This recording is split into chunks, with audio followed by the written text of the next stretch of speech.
Today, our thoughts and prayers are with the people of Brussels and with all of Europe as they mourn the dead, as they mourn the wounded, as they mourn those who were attacked and murdered by radical Islamic terrorism.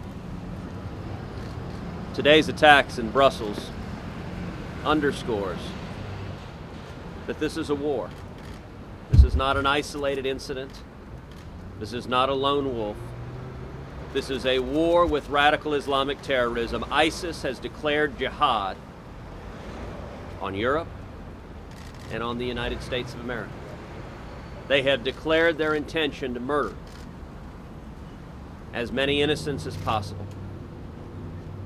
And it is long past time that we had a president who will acknowledge this evil, will call it by its name, and utilize the full force and fury of the United States to defeat radical Islamic terrorism, to defeat ISIS. Until they are defeated, these attacks will continue. Until ISIS is utterly destroyed, they will continue to carry out acts of terror, continue to murder, whether at a subway station, whether at an airport,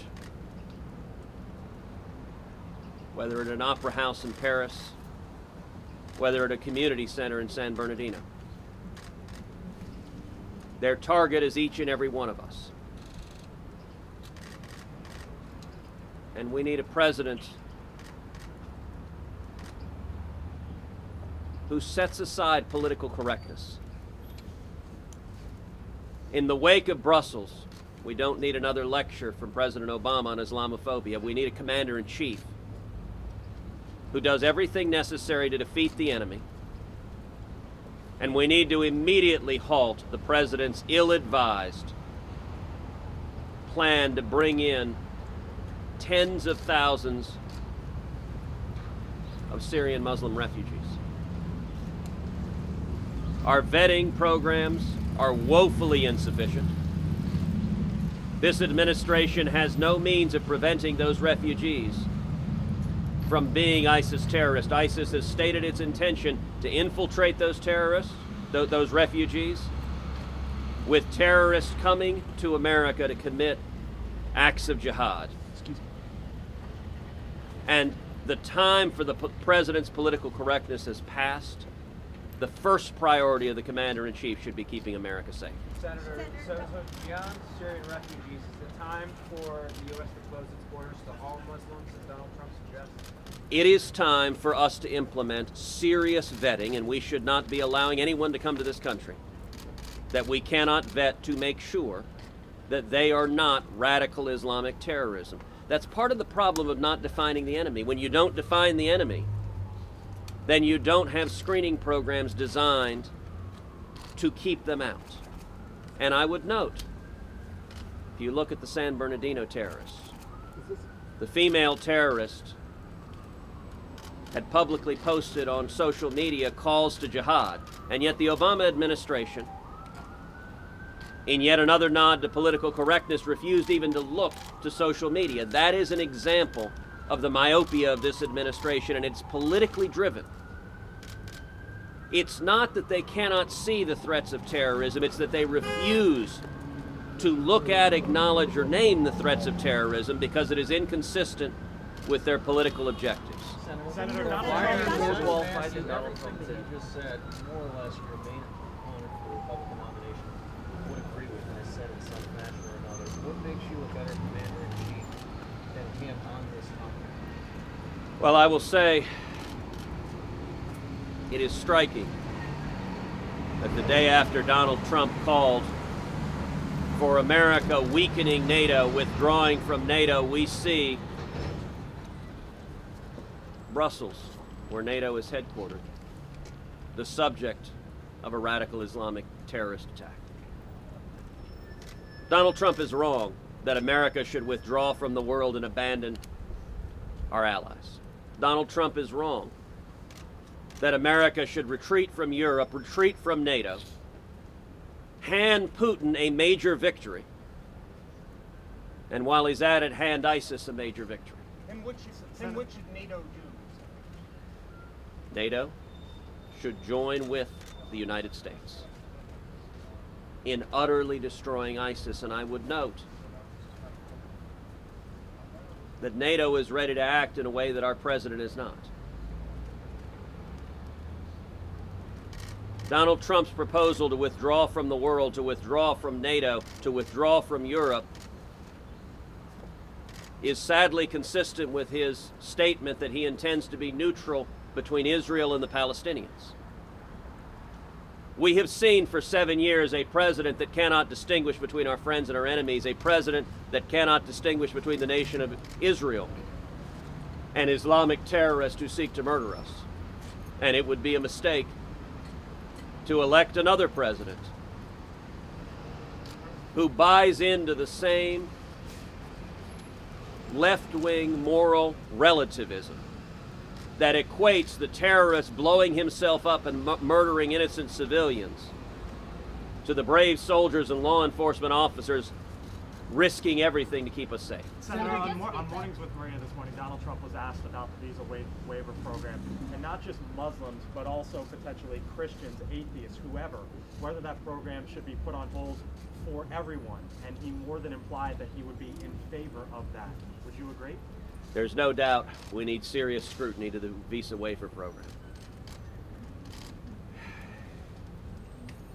The attack in Brussels is in many ways the fruit of a failed immigration policy in Europe that has allowed a massive influx of radical Islamic terrorists into Europe. Europe is in the process of allowing policies to fundamentally threaten the safety and security of its citizens. That is a mistake. And the visa waiver program was designed for a different era when those from Europe were not perceived to be threats. When Europe's immigration policies allow radical Islamic terrorists to make Europe their home, we absolutely need to revisit our immigration policies across the board to prevent radical Islamic terrorists from coming to America. Senator, when you say that today's attacks were the result of bad immigration policy? I'm sorry, can't hear you. President Obama is in Cuba, as you know, right now. Do you believe he should return home rather than continue the rest of this foreign trip? While our friends and allies are attacked by radical Islamic terrorists, President Obama is spending his time going to baseball games with the Castros and standing at a press conference with Raul Castro as a prop, while Castro denies there are any political prisoners in Cuba. And then even worse, President Obama goes out of his way to agree with Castro's attacks on America. I recognize President Obama began his presidency with a worldwide apology tour.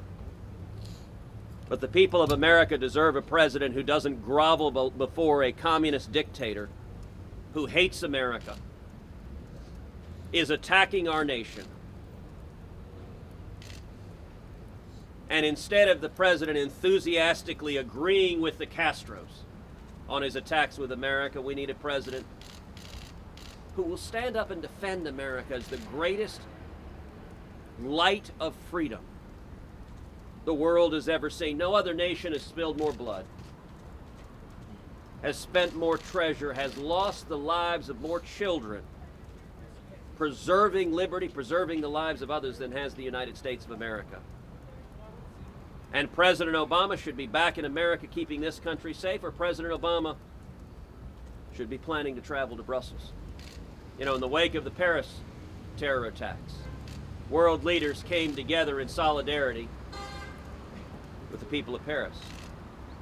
And yet strikingly absent was Barack Obama. A visual manifestation of President Obama and Hillary Clinton's retreat from the world, abdication of leadership in the world. And I would note that retreat from the world, the Obama-Clinton retreat from the world, is very much the retreat from the world that Donald Trump is advocating. Even Barack Obama hasn't gone so far as arguing for withdrawing from NATO the way Donald Trump has.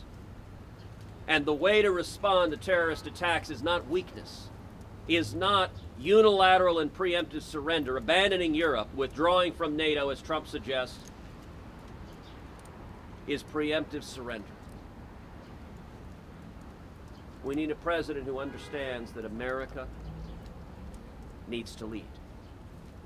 We need to protect the interest and security of America first, and we don't do so by leading from behind. We do so by standing with our friends and allies, standing with the nation of Israel, standing with Europe, and we do so by defeating the jihadists that seek to murder us. These are serious times. And we need a commander-in-chief who understands the nature of the threat, who will call it by its name, and who will utterly destroy it. What would be the first thing that President Cruz would do in response to the Brussels attack? First thing. The first thing you do in response to any attack is utilize law enforcement and national security tools to make sure there are no attacks imminent, to track down everyone related to the cell and prevent any immediate attacks. But beyond that, we need a comprehensive strategy. ISIS, where it is located in Iraq and Syria, we need a comprehensive strategy to utterly destroy them. That involves carpet bombing them to oblivion, taking out their command and control headquarters, taking out their communications lines, taking out their infrastructure, taking out their energy, taking out the oil fields, taking out their sources of revenue, taking out their finance, taking out their personnel. It involves arming the Kurds on the ground, who are our boots on the ground and are fighting with ISIS now, and this president still refuses for political reasons to arm them. It involves using embedded special forces and whatever troops are necessary, but we will not send American troops into combat with rules of engagement as this president does, that ties their hands behind their back and makes it impossible for them to fight and defend themselves. If and when America uses military force, we should use overwhelming force. Kill the enemy, and then we should get the heck out. And consistent with that, we should be working closely with our allies to track down and apprehend radical Islamic terrorists that may be embedded in Europe, may be planning these threats. The reason President Obama doesn't do so is because of his political correctness. Political correctness is not simply an odd verbal tick that President Obama and Hillary Clinton and the entire Obama administration has. Political correctness impacts policy, because if you will not acknowledge the threat as radical Islamic terrorism, then we don't implement policies to defeat radical Islamic terrorism. That will change, and it will change soon. Even if Thank you. withdraw,